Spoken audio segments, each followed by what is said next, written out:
한번 따라 하실까요? 무엇으로 심든지 그대로 거두리라. 무엇으로 심든지 그대로 거두리라. 신앙의 성공 법칙 8번째로 무엇으로 심든지 그대로 거두는, 심고 거두는 법칙에 대해서 말씀의 은혜를 나누기를 원합니다. 우리가 흔히 쓰는 속담 가운데 콩 심은데 콩 나고, 오, 다 하시네. 팥 심은데 팥 나고, 그것까지 다 하시네요. 굉장히 중요한 이야기죠. 콩 심은데 콩 나고 팥 심은데 팥 나고. 뻔한 이야기를 제가 왜 할까요? 그러면 제가 두 번째 질문, 혹시 이런 생각 해보셨습니까? 왜 콩을 심으면 콩이 나옵니까? 똑같은 거 심으면 똑같은 거 나온다고. 팥 심으면 왜 팥이 나올까요? 콩 심으면 팥 나오면 안 됩니까? 팥 심어서 콩 나오면 안 됩니까? 나 그런 생각 해본 적 있다. 그런 질문 해본 적 있다. 콩 심으면 팥 나오면 얼마나 좋아. 팥 심으면 콩 나오면 얼마나 좋아. 생각을 안 하셨구나. 왜 꼭 콩을 하나 심으면 한 개 나옵니까? 하나 심으면 막 100개씩 나오면 얼마나 좋겠습니까? 콩을 꼭 땅에다 심어야 됩니까? 손에 쥐고 있으면 막 콩이 막 자라면 안 됩니까? 여러분, 제가 이렇게 질문을 할 때, 아니 목사님 생기기는 엄청 똑똑하게 생겼는데 저런 3살짜리 아이들도 다 알만한 이야기를 왜 저렇게 얘기를 할까 혹시 궁금해 하십니까? 왜냐하면 지금 제가 말씀드린 가운데에 아주 중요한 법칙 하나가 흐르고 있지 않습니까? 콩은 심어야 나오는 것입니다. 그리고 콩을 심어야 뭐가 나올까요? 콩이 나오는 것입니다. 한 개 심으면 한 개 나오는 것입니다. 그러니까 법칙이란 뭐냐? 심고 거두는 법칙은 심어야 나온다, 심은 것이 나온다, 심은 만큼 나온다는 것입니다. 그러면 제가 여러분에게 이런 질문을 하고 싶습니다. 이런 단순한 것 보이지만 누구도 부인할 수 없는 법칙은 도대체 누가 만들었습니까? 누가 만들었습니까? 왜 사람은 꼭 숨을 쉬어야 삽니까? 아주 숨 막혀 죽겠는데 아주 그냥 숨 안 쉬면 못 삽니까? 꼭 뭘 먹어야 삽니까? 안 먹으면 못 삽니까? 꼭 잠을 자야 됩니까? 안 자면 훨씬 시간도 많은데. 생명이라고 하는 것은 숨을 쉬어야 되고 음식물을 먹고 물을 먹어야 되고 잠을 자야 되는 것은 생존의 법칙과 같습니다. 그러면 도대체 이런 법칙은 누가 정했단 말입니까? 어떻게 알았어? 하나님이 정한 거를. 누군가 어떤 법칙을 정하려고 하면 그것에 대한 온전하고 완전한 창조와 그리고 제작을 하고 작품을 만든 사람이 이건 이렇게 돼야 된다고 하는 원칙을 정해놓고 법칙을 정해놓고 그 안에서만 자유하다, 온전하다, 살 수 있다라고 정해놓은 것입니다. 그러니까 이 우주 만물에 피할 수 없는, 누구도 예외할 수 없는 법칙은 우주 창조주가 아니면 할 수가 없는 것입니다. 자, 그러면 하나님의 법칙이라고 하는 것은 그렇게 작용하도록 되어 있습니다. 이건 여러분도 다 동의하신 것입니다. 자, 그렇다고 한다면 에덴 동산에서 선악과가 외치고 있는 소리도 똑같은 소리를 외치고 있는 것입니다. 선악과가 말을 합니다. 뭐라고 말을 하냐면 당신들이 무엇을 심든지 심은 것을 거두게 됩니다. 그 법칙을 보는 것이죠.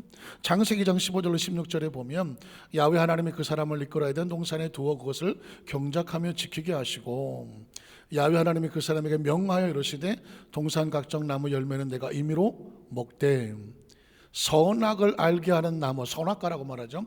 선악을 알게 하는 나무 열매는 먹어라, 먹지 말라. 먹지 말라. 여기서 콩과 팥이 나오는 것입니다.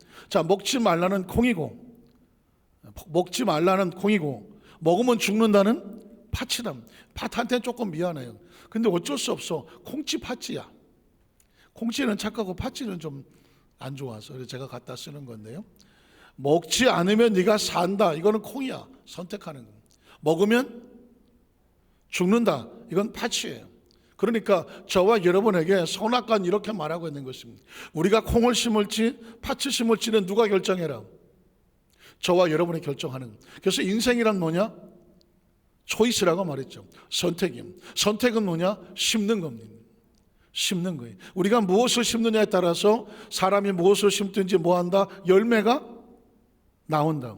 콩을 심으면 콩의 열매를 맺는 것이고, 팥을 심으면 피할 수 없어요. 팥의 열매를 맺을 수밖에 없는 거예요. 선악을 알게 나무 열매는 순종과 불순종을 말하고 있는 거예요. 순종하면 순종의 법칙이 열매가 나에게 다가와. 그걸 내가 먹어야 돼요.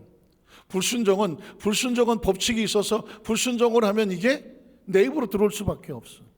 그러니까 하나님께서는 에덴 동산에서 선악과를 통해서 너희의 삶의 법칙이 있는데 순종하면 순종의 열매를 맺고 불순종하면 불순종의 열매가 너를 항상 따라다녀. 그러니까 어떻게 해야 돼요? 무엇을 심든지 그대로 거둔다는 법칙이 가슴에, 머리에, 신경, 세포, 조직, 뼈, 마디마디에 아주 의식과 무의식에 박혀 있어요. 그래야 내가 무엇을 열매 맺을지를 알 수 있는 것입니다. 자, 아담과 하와가 에덴에서 왜 쫓겨났습니까? 성경에 보니까 3장 22절로 24절에 보니까 야훼 하나님이 이르시되 보라, 이 사람이 선악을 아는 일이 우리 중 하나같이 되었으니 그가 그의 손을 들어 생명나무 열매도 따먹고 영생할까 하노라 하시고, 야훼 하나님이 에덴 동산에서 그를 내보내요. 그의 근원이 된 땅을 갈게 했더라. 자, 겉으로 볼 때는 하나님께서 아담과 하와를 내어 쫓은 것처럼 보이십니다. 하나님께서 갑자기 야 너는 마음에 안 든다, 야 너는 나가라야. 하나님 마음이 변심했을까요? 하나님은 감정과 기분으로 움직이지 않습니다. 원칙과 법칙으로 움직이는 것입니다. 아담과 하와를 하나님께서 왜 내어 보냈을 수밖에 없었을까요? 그들이 무엇을 심었습니까? 팥을 심었습니다. 불순종을 심었습니다. 선악과를 따먹었습니다. 정령 죽으리라고 말을 했거든요. 그랬으니 그들은 어쩔 수 없습니다. 에덴은 생명의 나무요, 에덴 바깥은 죽음의 나무입니다. 아담과 하와는 생명나무와 단절되니까 죽음의 나무, 죽음의 삶, 영적인 죽음의 삶이 될 수밖에 없습니다. 에덴에서 지금 선악과는 이렇게 마치고 있습니다. 이미 수만 년 전, 언제인지는 모르겠지만 외치고 있는 지금도 우리에게 외치는 것입니다. 우리의 삶의 현장 가운데 순종이라고 하는 말씀 앞에 순종을 심으면 그 열매를 우리가 먹게 되어 있습니다. 만약에 불순종을 심으면 그 열매가 우리 삶 속에 다가오는 것입니다. 저와 여러분 지금 현재는 아주 단순합니다. 지나간 과거에 무엇을 심었는지 그 열매가 지금 현재입니다. 잘된 사람은 잘된 대로, 안타까운 사람은 안타까운 사람대로 지금 현재는 우리 열매예요. 그러면 우리 미래는 어떻게 될까요? 알 수 있습니다. 지금 우리가 무엇을 심느냐에 따라서 에덴 안에 있을 수 있고, 또 잘못 심으면 에덴 바깥으로 나가야 될 수도 있는 것입니다. 성경은 사실 아주 단순하게 우리에게 이런 8번째 법칙에는 심고 거두는 법칙을 말씀하고 있습니다. 우리는 첫 번째로 믿음의 조상들에게 심고 거뒀던 법칙을 살펴보려고 하는 것입니다. 여러분 혹시 아십니까? 믿음의 조상 아브라함과 이삭과 누구의 하나님? 야곱의 하나님 하지 않습니까? 모세가 하나님 앞에 하나님, 이스라엘 백성이 나를 네가 보낸 하나님이 누구냐고 물으면 내가 하나님을 모르는데 뭐라고 대답해야 됩니까?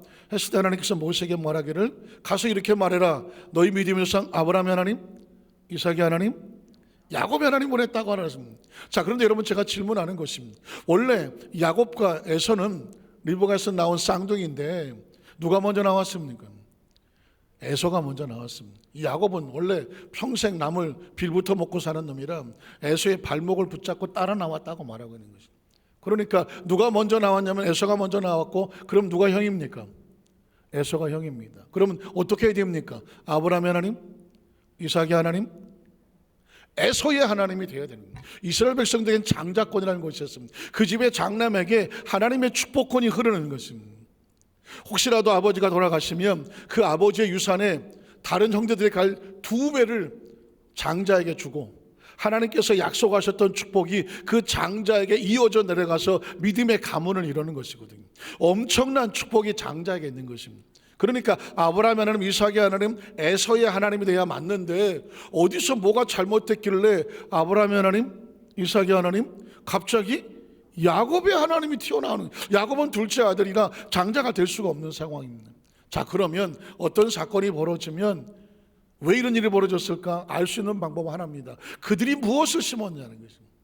그들이 콩을 심었는지 팥을 심었는지, 콩을 심었다면 콩이 나올 것이고 팥을 심었다면 팥이 나올 것이니, 에서와 야곱이 뒤바뀌었다면 뭔가 뒤바뀌는 사건이 있었을 거라는 것입니다.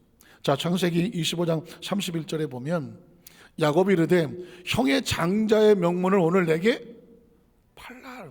잘 아시는 것처럼 야곱은 에서의 장자권을 사기 위해서 팥죽을 끓였고, 에서가 배고파 힘들어할 때 내가 팥죽을 줄 테니 형의 장자권을 주시오라고 말했습니다. 아주 단순한 살 것 같지만 야곱의 마음속에는 항상 하나님의 축복권에 대한 사모함이 있습니다. 한번 따라하실까요? 하나님의 축복권에 대한 사모함. 여러분, 이 사모함을 가슴에 품으시기를 주님의 이름으로 축원합니다. 야곱이 뭘 알았겠습니까? 아마도 어머니 리브가가 야곱을 늘 교육을 시키는 가운데 보니까 하나님의 축복은 아브라함의 하나님, 이삭의 하나님, 그리고 에서의 하나님이 되어야 되는데, 이 에서는 천성이 놀기 좋아하고 사냥하면서 하나님을 섬기지 않아요. 방탕하고. 만약에 아브라함의 하나님, 이삭의 하나님, 에서의 하나님 됐다가 이건 하나님 망신, 개망신이 되겠어요? 안 되겠어요. 그래서 리브가 말하기입니다. 하나님의 이 축복은, 장자의 축복은 너에게로 가야 된다. 네가 하나님을 잘 섬기고 믿음 안에 살면 하나님께서 너에게 그 축복이 흐르게 하게 할 거다. 그러면서 그 장자의 축복권을 사모하게 만들었어요. 여러분, 굉장히 중요합니다. 여러분의 자녀들에게 여러분 자신이 하나님의 축복에 대한 사모함을, 이 사모함의 열정을 가슴에 품고 이 축복권을 사모하는 그 자리에 있게 되시기를 주님의 이름으로 축원합니다. 사랑하는 성도 여러분, 주일을 왜 성수합니까? 저는 어려서부터 교회 학교 자라면서 주일 성수에 하나님의 복이 흐르고 있다는 사실을 귀에 못이 박히도록 들었습니다.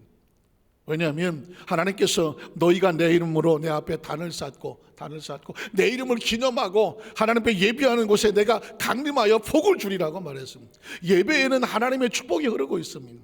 어려서부터 그 말씀이 머릿속에 있었기 때문에 제가 성장하여 자라는 과정 속에서 무수히 많은 위기와 아픔이 있었지만 그 예배 현장에 자리로 달려갈 수밖에 없는 이유, 아무리 멀어도 달려갈 수밖에 없는 이유, 몸이 아파 지쳐 쓰러져도 불구하고 다리를 끌고라도 하나님의 나를 중시해서 그날 예배 자리에 앉게 하는 이유가 뭔지 아십니까? 내 머릿속에는 흐르고 있는 게 있습니다. 하나님의 예배하는 것이 축복이라는 것입니다. 그래서 예배에 나와야지. 그래서 예배를 드리고, 어쩔 수 없이 온라인을 드리더라도 그 영상 앞에서 하나님 말씀을 부여잡고 생명의 주인 것처럼 사모하며 드려야지. 내 속에 그 축복에 대한 열망이 있어야 예배가 되지 않겠습니까? 여러분, 마찬가지입니다. 어려서부터 저는 교육을 받기를 하나님께 드린 예물의 11절은 반드시 하나님께 드려라. 이건 하나님의 약속에 축복이 있는 것이다. 물질이라 다 똑같은 물질이 아니라 축복의 약속이 있는 물질이라는 것이었습니다. 이건 어려서부터 끊임없이 교육을 받고 훈련받고 제가 그 축복의 흐름을 알고 있었기 때문인 겁니다. 그리고 믿음 생활하면서 교회에서 헌신하며 봉사하는 겁니다. 어려서부터 성가대를 하고 또 교사를 하고 무엇을 하든지, 구역장을 하고 무엇을 하든지 하나님께서 사명을 맡길 때에 하나님의 그 사명에는 축복이 흐른다는 것을 알았기 때문에 다른 축복이 아니라, 요행과 재수가 아니라 하나님의 축복에 대한 열망을 가슴에 있었어요.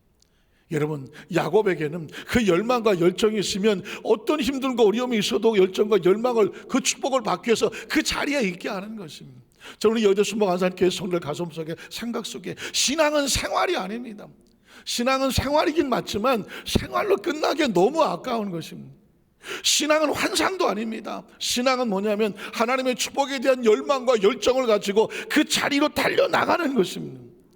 저는 우리 여대수만산 교회 성도들이 가슴속에, 생각 속에 이 땅에 수십억의 크리스찬들이 있지만 교회 다니는 성도로 끝나지 아니하고, 하나님 예배 드리고 찬송 드리고 나 기도할 줄 아는 성도로 끝나지 아니하고, 하나님의 축복에, 그 축복권이 있는 곳에 열정과 열망을 가지고 달려나가 그 자리에 그 축복권을 소유하는, 마침내 소유하는 우리 손을 내시기를 주님의 이름으로 축원합니다. 그 열정과 열망을 늘 마음에 소원하지 않고는 그런 기회가 오지를 않아요. 야곱에게는 그 열정과 열망의 기회가 왔습니다.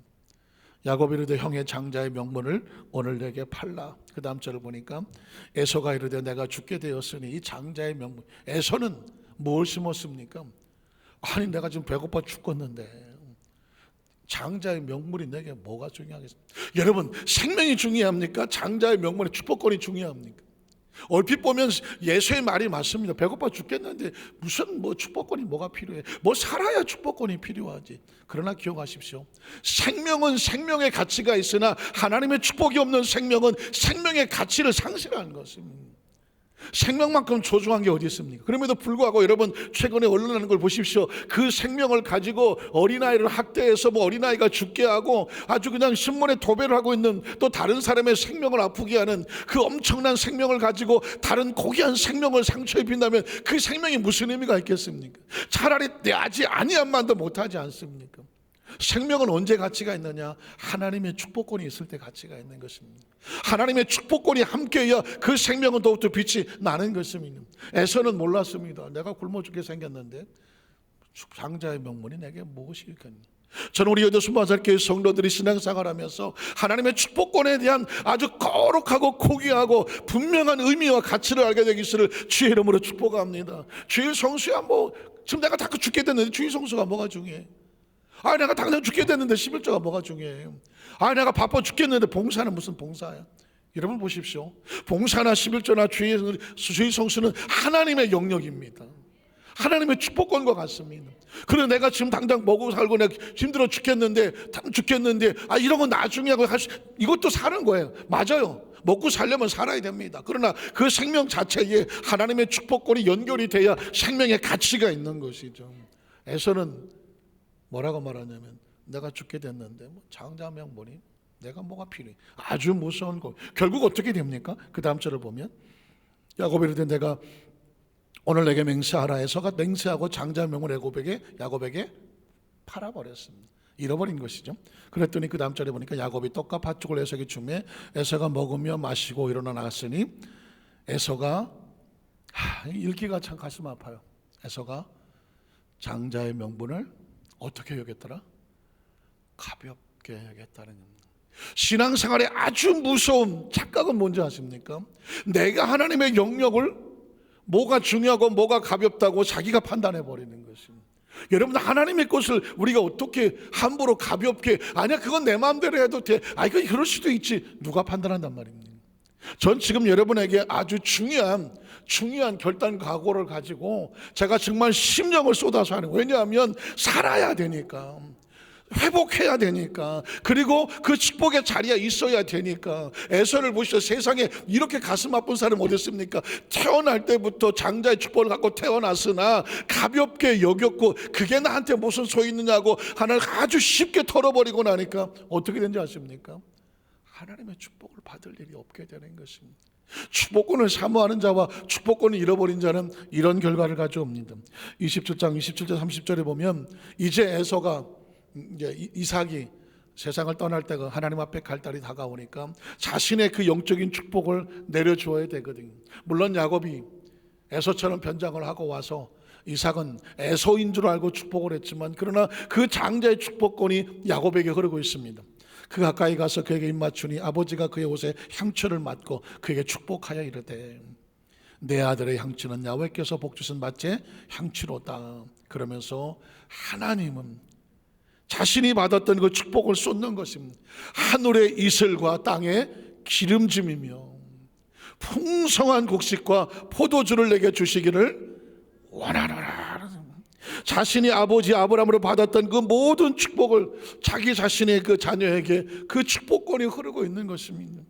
만민이 너를 섬기며 열국이 내게 굴복하리니 네가 형제들의 주가 되고 네 어머니 아들들이 내게 굴복하며 너를 저주한 자는 저주를 받고 너를 축복한 자는 너를 복을 받기를 원하는. 지금 속에 있는 걸 다 쏟아놓고 있는 것입니다. 30절에 보니까 이삭이 야곱에게 축복하기를 마쳤습니다. 가지고 있는 모든 축복들을 다 쏟아부어서. 그랬더니 야곱이 그의 아버지 이삭 앞에서 나가자 누가 들어옵니까? 그의 형 에서가 사냥하여 돌아왔더라. 그러면 에서에게 나눠줄 것이 있을까요? 37절로 38절에 보니까 이삭이 에서에게 대답하이르되 내가 그를, 야곱입니다, 너의 주로 세우고 그의 모든 형제를 내가 그에게 종으로 주었으며 곡식과 포도주를 누구한테 줬습니까? 장자권을 사모했던 야곱에게 줬어요. 내 아들아, 내가 너한테 줄 게 있다 없다? 아무것도 줄 게 없어. 여러분, 이게 얼마나 가슴 아픈. 아버지 이삭이 야곱에게 다 장자권의 축복을 내려주고 나니까 줄 게 아무것도 없어요. 그래서 그 다음 절에 보니까 에서가 아버지에게 이르되 내 아버지요, 아버지가 빌복이 하나뿐입니까? 남은 게 없다는 말입니까? 그러면서 내 아버지여 나도 축복을 해주십시오, 내게도 축복해 주십시오 하고 소리를 높여 뒤늦게 울었다는 것입니다. 여러분 보십시오. 어떤 일이 벌어졌을 때 왜 야곱에게 축복권이 가고 에서에게 축복권이 가지 못했느냐, 그것이 무엇을 심었느냐. 그래서 그 이후로 아브라함의 하나님, 이삭의 하나님, 야곱의 하나님이 되는 것입니다. 전 야곱의 이 하나님의 축복권을 사모하는 열정과 열망에 대해서 이런 소유, 이런 간절한 열망이 저를 포함해서 우리 여덟 수만장께 성도들의 가슴속에 불일 듯 일어나게 하여 주시옵소서. 왜냐하면 그 열정과 열망이 우리로 하나님의 일을 하게 하거든요. 아무리 추워도, 아무리 더워도, 아무리 멀어도, 어떤 일이 있어도 하나님 앞으로 달려나가게 하는 것은 뭐냐면 거기에 축복권이 있다는 사실을 알기 때문입니다. 어제 9시 뉴스의 어느 모 방송국에 앵커가 뉴스를 마친 다음에 그 한마디, 앵커의 한마디 하는 그 시간에 보니까 질경이에 대해서 이런, 혹시 질경이 아십니까? 질경이? 저는 어려서 경기도 김포국민학교 3학년 한 1학기까지 다녔어요. 그리고 2학기 때 서울의 한남동으로 이사를 와서 한남국민학교를 졸업을 했는데, 그러니까 제가 어린 시절에 전원 생활이 있는 거죠. 김포국민학교 김포 쪽에서 알아서 동네 맨 뭐 천지백갈이 다 질경이에요. 질경이가 꽤 많아 자라서 제 어린 기억으로는 질경이를 따서 무쳐서 먹었던 것 같은데 드셔보셨습니까? 네, 드셔보죠. 옛날에는 나도 옛날 사람이야. 그거 드셔봤던 기억이 나는데요. 질경이 뭐 요즘은 저희 아파트 바닥에도 질경이가 돌아다니더라고. 돌아다닌다는 게 아니라 많이 있다 그 얘기입니다. 그런데 그 질경이 이야기를 해요. 그러면서 앵커가 뭐라고 말하냐면 질경이는 아주 납작하게 땅에 붙어갖고 별로 볼품이 없잖아요.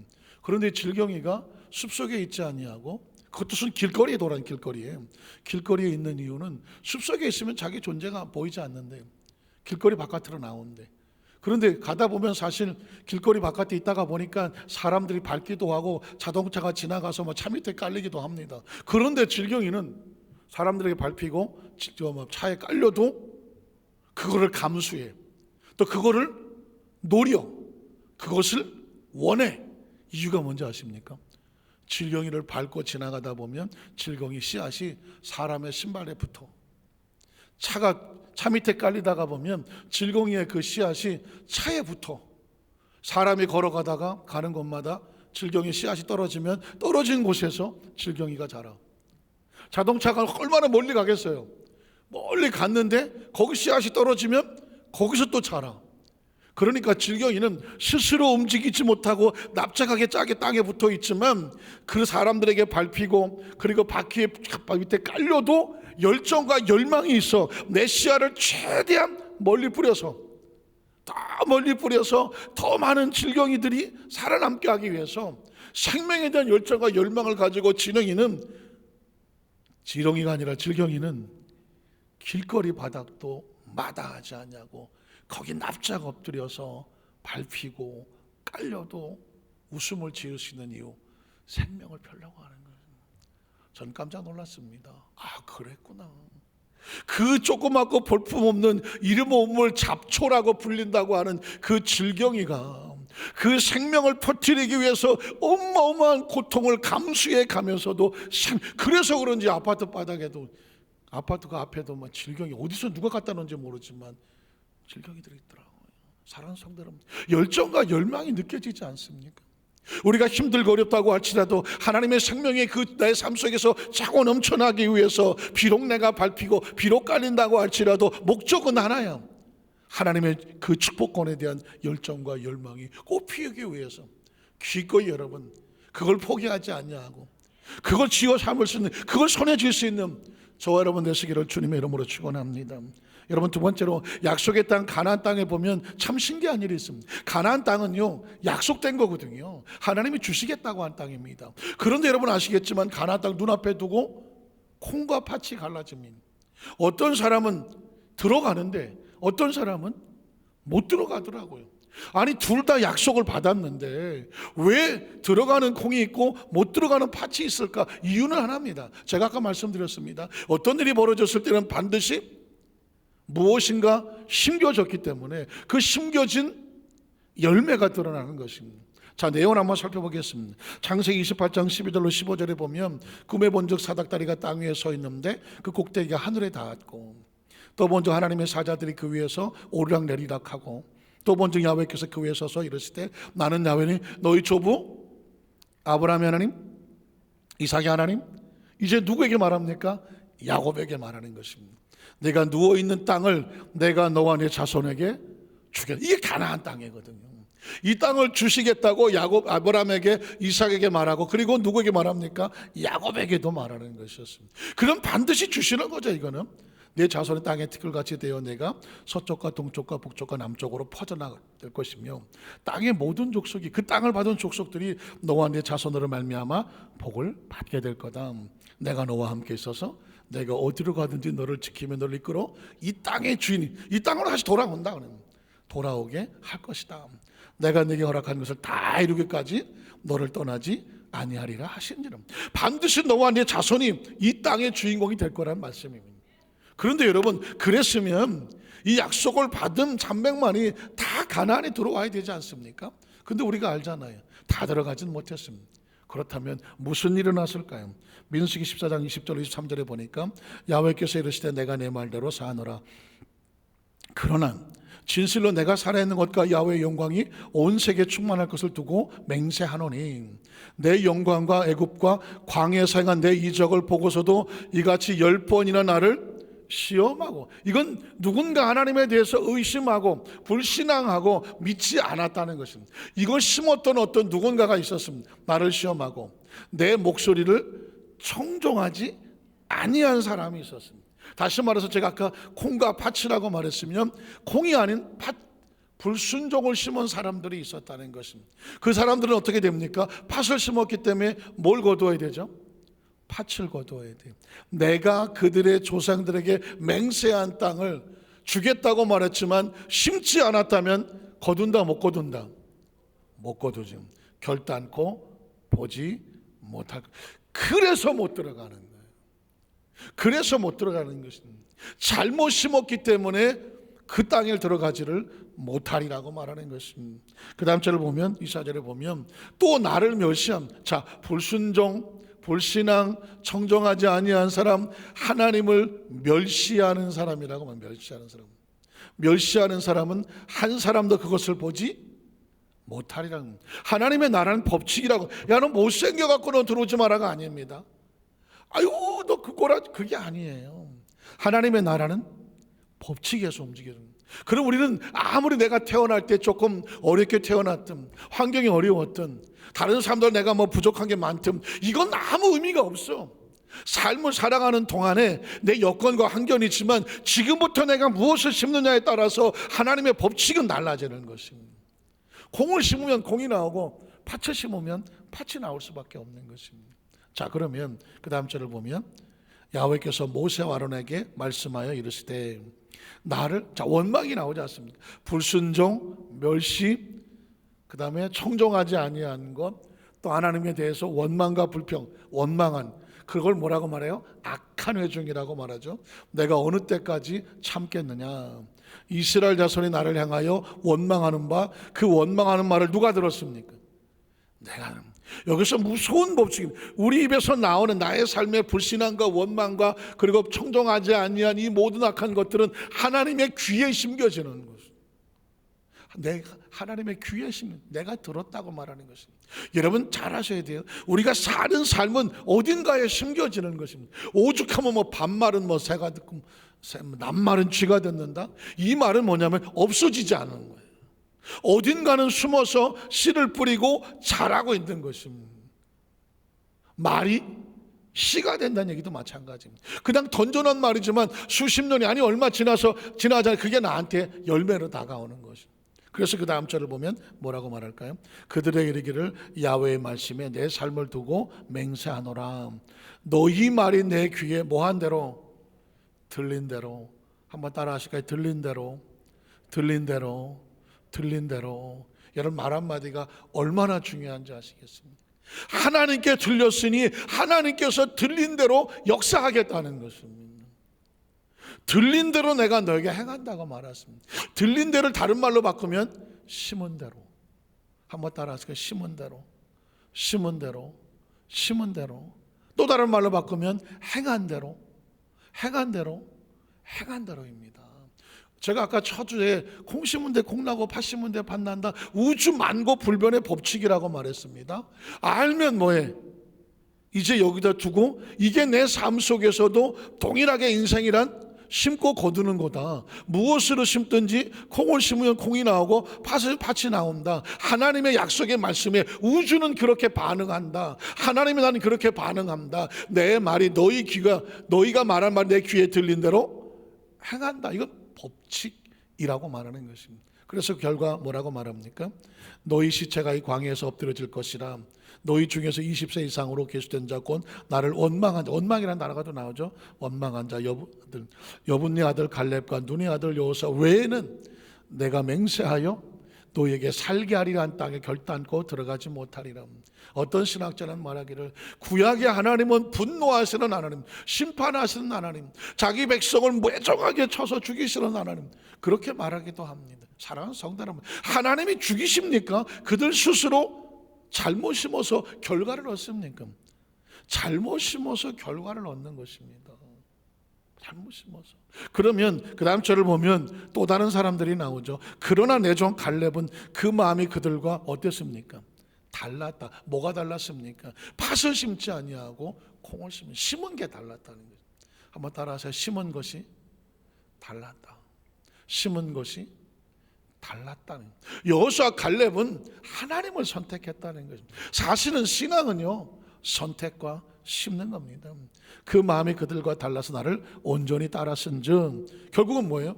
그러면 결과가 있겠죠. 그의 갔던 땅으로 내가 그를 인도하여 드리리니 그의 자손이 그 땅을 어떻게 하리라? 차지하리라. 36절로 38절에도 보면 모세의 보냄을 받고 땅을 정탐하고 돌아와서 그 땅을 악평하여 온 회중이 모세를 원망하게 했던 사람, 어디든 마찬가지입니다. 뭐 어느 공동체든 어디든 가든지 꼭 그 공동체의 원망과 불평과 부정적인 것을 뿌려서 그 삶 속의 모든 사람들을 절망으로 이끌고 가는 사람이 있습니다. 그 사람은 자신도 절망이고 남도 절망으로 끌고 갔기 때문에 어떻게 됩니까? 모세를 원망하게 한 사람은 어떻게 됩니까? 곧 그 땅에 대해 악평한 자들은 하나님 앞에 무엇으로? 재앙은 딴 데 오지 않습니까? 스스로 선택하는 것입니다. 그 다음 절을 보면 그 땅을 정탐하러 갔던 사람들 중에 오직 눈의 아들 여호사와 여분의 아들 갈렙은 생존하더라. 왜 생존하죠? 아까 뭐가 달라 그랬죠? 그들과 생각이 다르고 심은 것이 다르고 행한 것이 다르고 말한 것이 달랐습니다. 그러니까 이제 크리스찬들은 매 순간 분초마다, 이건 전 교회에서 설교하는 목사님 이야기가 아니라 인생의 모든 사람들에게 하나님이 말씀하시는 창조주의 말씀과 같아요. 인생이란 뭐냐? 너희가 심은 대로 거두는 거든. 정치가 더 마찬가지고 경제도 마찬가지고 뭐 교육도 마찬가지고 무슨 사회도 마찬가지입니다. 모든 우주 만물이 심은 대로 거둬지는 것입니다. 정치가가 잘 심어야 나라가 똑바로 되는 것이고 경제가 활성화 잘 돼야 경제 백성이 잘 사는 것 아니겠습니까? 이건 지금 교회 안에서만 국한되는 얘기를 하는 게 아닙니다. 인생의 모든 법칙에 누구도 빠질 수 없는 저와 여러분에게 해당되는 말씀의 법칙입니다. 그러면 어떻게 될까요? 우리는 사람을 살리는데 목숨을 걸어야 돼요. 그래야 너도 살고 남도 살고. 그래서 절대 긍정과 절대 감사와 절대 믿음의 고백으로 하나님의 역사하시도록 심어야지, 나로 인하여 하나님의 일이 가로막혀지거나 잘못된 것을 심어서 원망하여 불평하여 나도 무너지고 남도 무너지게 하는 것은 스스로 망하는 것입니다. 그래서 마지막 세 번째로 보면 하나님은 이스라엘 백성들이 가나안 땅에 들어가기 전에 모세의 입술을 통하여서 거듭 심고 거두는 것이 얼마나 중요하는지 심고 거두는 법칙에 대해서 말씀을 선포하고 있습니다. 오늘 우리 교회 2021년도 목표가 뭐예요? 교회 목표가 신명기에서 나왔습니다. 신명기. 여러분, 신명기 뜻이 뭘까요? 신명기라고 하면 구약의 5번째 책, 이렇게 또 여러분 아마 찾아보면 나올 수가 있는데, 신명기의 신자는 신명기의 신자는 어떤 사람은 신자를 써서 하나님의 명령이다 이렇게 말하기도 하고, 어떤 사람은 새로운 신자를 써서 새로운 말씀이다 말하기도 하는데, 실제로 여러분 한문 성경을 찾아보면 그 신자는 하나님 신자도 아니고 새로운 신자도 아니고 납신자를 씁니다. 납신. 혹시 성이 신씨 씁니까? 성신씨? 신씨? 신씨 성을 가진 분들 중에서 성의 그 신자를 쓸 때 납신자를 쓰시는 분들이 있어요. 근데 그 납신자의 뜻이 뭐냐면, 그 뜻이 많이 있지만 그 중에 하나는 뭐냐면 재차, 다시. 여러분 혹시 신신당부하는 거죠? 신신당부. 내가 너한테 신신당부한다. 그때 납신자를 씁니다. 거듭 내가 너한테 정말 간절히 부탁한다 라고 할 때 신신당부거든요. 그 신자를 쓰는 것입니다. 그 이야기는 뭐냐면, 이제 너희가 광야를 지나왔어. 가나안 땅에 들어가게 되거든. 근데 모세가 말하는 것입니다. 하나님 말씀을 내가 신신당부할 테니까 다시는 지나간 과거 광야에서처럼 잘못 심어서 그냥 광야에서 묻혀지는 삶이 되지 말고, 반드시 가나안 땅을 무슨 땅으로 만들어라? 축복의 땅으로 만들어라. 거기서 크게 번성해라. 거기서 형통해라. 이게 모세가 마지막으로 그 이스라엘 백성들에게 신신당부하는 그 말씀이 뭐냐? 신명기 말씀이에요. 오늘 강단에서 제가 여러분에게 신신당부하는 게 뭔지 아십니까?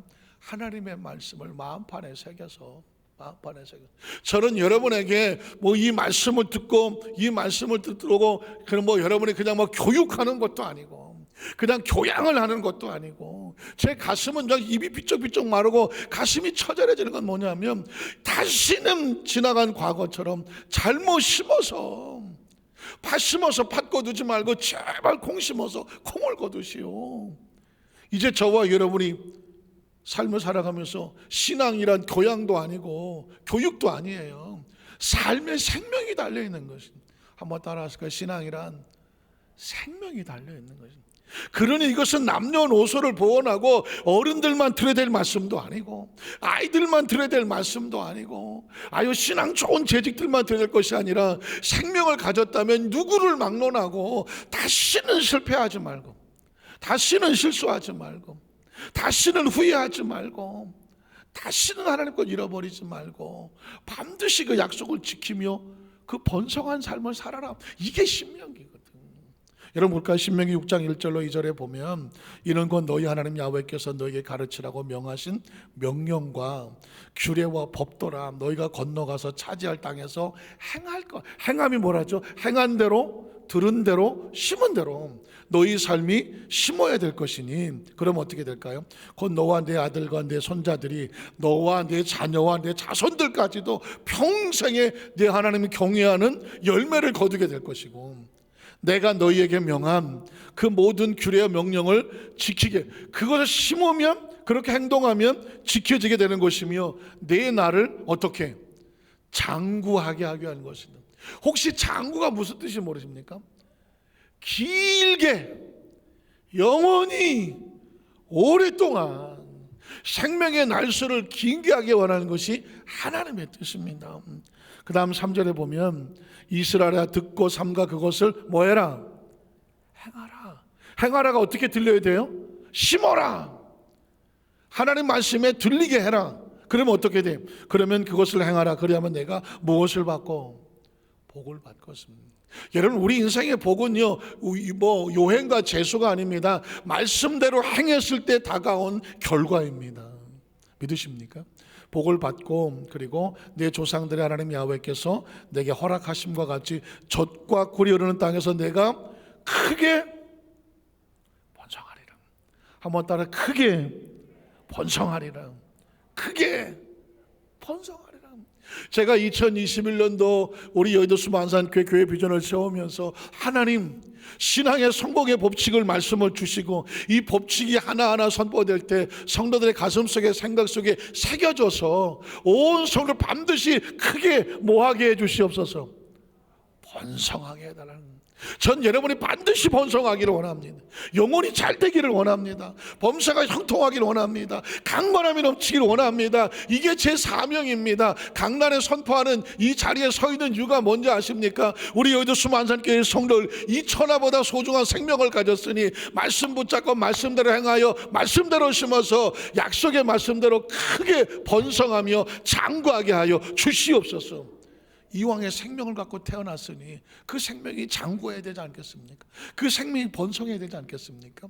이걸 머릿속에 두면 그래서 하나님께서 우리에게 선택하게 하시는구나. 신명기 30장 15절 16절에 보면 보라 내가 오늘 생명과 복과 사망과 화를 너희 앞에 두었다고 말하는. 왜 한쪽에는 생명과 복을 주고 한쪽에 사망과 화를 놓고 우리 앞에 두었을까요? 우리한테 뭐 하라는 거죠? 선택하고 심으라는 거죠. 자, 내 앞에 두었나니 곧 내가 오늘 내게 명령하여 내 하나님 야훼를 사랑하고 그 모든 길로 행하며 그의 명령과 규례와 법도를 지키라고 하는 것이다. 심으라고 하는 것이다. 그러면 어떻게 돼요? 내가 생존하며 어떻게 될 거다? 번성입니다. 여러분 2021년이 앞으로 저와 여러분의 머릿속에 들건 번성, 한번 따라서 번성 끊임없이 뻗어나가는 것입니다. 성취되는 것입니다. 왜냐하면 이건 우리가 원하는 것이 아니라 하나님이 원하십니다. 한번 따라하실게요. 하나님께서는 우리가 말씀 안에서 크게 뭐하기 원하신다? 번성하기 원하십니다. 그래서 여러분 시편 1편에 보면 이렇게 나오는 것입니다. 복 있는 사람은 그래서 행동을 조심하는구나. 악인들의 꾀를 따르지 않아. 왜? 따라갔다가는 잘못된 열매가 다가와. 죄인들의 길에 서지 않아. 왜? 그러면 잘못된 열매가 다가와. 그 다음 오만한 자 자리에 앉지 않아. 이게 엄청난 겁니다. 어떻게 그렇게 할 수 있나요? 그 다음 절 보면 오직 하나님의 말씀을 즐거워하여 그 말씀을 주야로 묵상을 해요. 가슴판에 새겨있기 때문에 어떤 상황이 다가왔을 때 감정과 기분으로 판단하지 아니하고 말씀과 법칙으로 판단하자. 법칙으로. 가끔씩 여러분은 음주운전한 사람 아니면 면허증이 없는 중학생 아이들이 부모 차를 끌고 고속도로 나왔다. 어떻게 됩니까? 차 사고를 내잖아요. 어제도 저 아산에 보니까 어떤 사람이 만취 음주를 해갖고 역주행을 했어. 역주행해서 몇 대를 차를 받았어. 자신이 위험한 건 둘째치고 상대방도 지금 크게 중태를 입었어.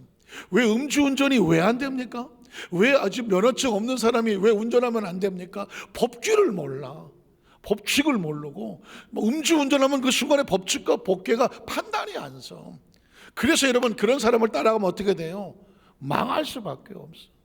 늘 맑은 정신으로 말씀을 즐거워하고 묵상하면서. 그러면 어떻게 됩니까? 3절에 보니까 그런 시냇가에 심은 나무가 잘 심겨진 거죠. 시냇가에 심겨진 나무가 철을 따라 열매를 맺으며 그 잎사귀가 마르지 아니함 같으니 그가 하는 모든 일이 다 어떻게 돼요?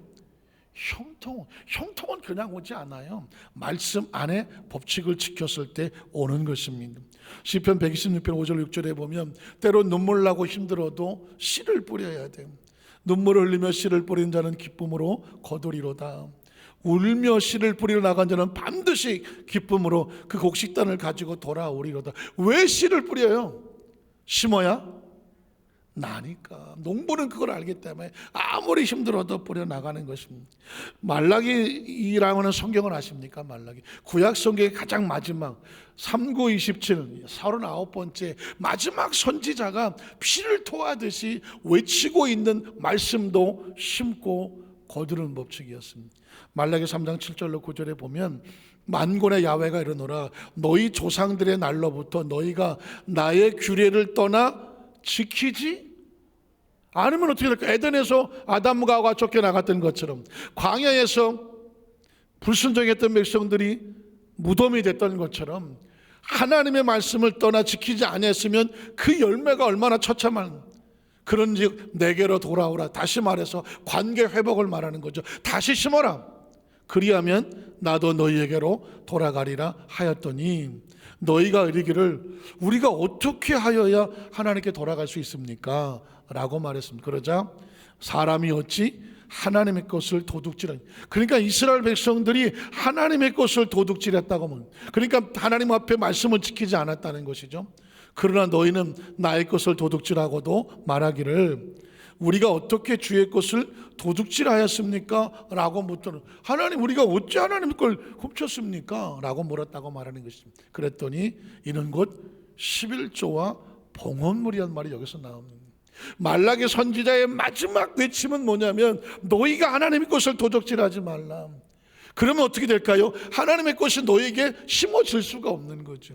그게 바로 11조와 헌물이랍니다. 도대체 11조와 헌물이 무슨 뜻입니까? 그 다음 절을 보면 너희 곧 온 나라가 나의 것을 도둑질하였으므로 나라 전체가 저주를 받는다는 것입니다. 심고 거두는 법칙입니다. 그래서 그 다음 절에 보면 만군의 야훼가 이르노라 너희의 온전한 11조를 창고에 드리라고 말하고, 드린다는 것은 심는 것을 말하는 것이고 나의 집에 양식이 있게 한다는 얘기도 심는 것, 다시 말해서 하나님의 것을 하나님의 것 되게 하라는 것입니다. 그 다음 절 보면 그랬더니 그것으로 나를 뭐하여 시험하였느니라. 우리가 어떻게 하나님을 시험합니까? 그런데 말합니다. 시험해봐라. 되는지 안 되는지 시험해봐라. 내가 하늘문을 열고 너희에게 복을 쌓을 것이 없도록 붙지 아니하나 보라 하는 거예요. 만군의 야훼가 이르노라 내가 너희를 위하여 메뚜기를 금하여 너희 토지 소산을 먹어 없애지 못하게 하며 너희 밭에 포도나무 열매가 기한 전에 떨어지지 않게 하리니 너희 땅이 아름다워짐으로 모든 이방인들이 너희를 복되다 하리라. 만군의 야훼의 말이니라. 하나님이 복을 주셔서 그 사람이 하나님의 복을 받은 사람이라고 소문나게 하겠다는 것입니다. 제가 이 말씀을 묵상하다가 어떤 분이 생각했는데 신앙생활을 꽤 오래 하셨는데도 불구하고 주일은 그냥 주일만 송수하면 됐죠. 주일 하루 딱 교회 갔다 오시고 그 다음부터는 하나님이랑 별로 관심이 없어요. 봉사도 별로 관심이 없어요. 근데 더 가슴 아픈 건 뭐냐면 11조도 관심이 없어. 그러면 도대체 왜 이런 일이 벌어졌을까? 하나님의 것이 하나님의 거라는 사실을 모르는 거예요. 여러분, 생명은 누구의 것입니까? 하나님의 것이거든요. 주일을 성수한다는 얘기는 생명이 하나님의 주인이라는 것을 심는 것입니다. 우리가 만약에 봉사를 한다는 것은 건강은 하나님이 주신다는 것을 심는 것과 같거든요. 11조는 뭐냐면 다른 게 아니라 하나님이 내 물질에 무엇입니다? 주인입니다는 신앙의 고백과 같은 거예요. 그래서 신앙이 성숙하며 성장할수록 하나님의 법칙을 안고 살아가는 것입니다. 저는 우리 여의도 수만산교회 성도들이 반드시 번성하기를 원합니다. 반드시 장구하기를 원합니다. 그럼 여러분 하나님의 법칙을 가슴에 끌어안고 법칙을 가슴에 새길 뿐만 아니라 자녀들에게 자손들에게 법칙을 새겨놓고 살아야 돼요. 저는 어려서부터 지금 생각하니까 잘할 때는 교회 다니는 게 그렇게 힘들었어. 친구들하고 어디 가려고 그러던 난 맨날 못 가. 어렸을 때는 안 했지만 중고등학교 다니다 보면 청소년기에 친구들끼리 가고 싶을 때도 많잖아요. 꼭 주일을 끼고 움직이나 주일날 움직이려고 그래요. 그럼 나는 안에 단호해. 안 돼. 난 주일날 교회 가야 돼요. 토요일날 저녁에 학생회들 모이고 그리고 우리 수입이 없지만 뭘 하더라도 반드시 11조 하나님께 드린다는 게 머리에 박혀 있어. 그때는 그게 너무나 짐과 같고 힘들었어. 세월이 지난 다음에 깨닫고는 뭐냐, 그게 법칙이고 그게 복이었어. 그게 오늘의 나를 있게 만들었고 그리고 그것이 하나님 안에서 믿음을 지키게 만들었어. 지금 생각하면 그렇게 가르쳐준 교회학교 선생님들, 또 목사님들, 죄종들, 그리고 저희 어머니 권사님, 너무 감사한 것은 뭐냐, 그게 다 하나님의 은혜였어. 그게 부모님의 뜻이 아니야. 선생님의 뜻도 아니고 목사님의 뜻도 아니고 주일학교 교사의 뜻도 아니에요. 하나님의 뜻입니다. 말씀을 정리합니다. 오늘 갈라디아서 6장 7절에 보니까 스스로 속이지 말라. 하나님은 업신여김을 받지 아니하시나니 사람이 무엇으로 심든지 그대로 거두리라. 자기 육체를 위해서 심는 자는 육체로부터 썩어질 걸 거두고 남에게 남는 게 없고, 성령을 위해서 심는 자는 성령으로부터 영원한 생명을 거두리라. 우리가 선을 행하되 하나님 나라의 거룩한 삶을 심고 행하되 낙심하지 말지니, 당장 무슨 일이 없다고 낙심하지 말지니 포기하지 아니하면, 심는 것을 포기하지 아니하면 때가 이름에 거두리라. 한번 따라하실까요? 때가 이름에 거두리라. 기도하겠습니다. 하나님 아버지 감사합니다. 우리의 지나온 삶이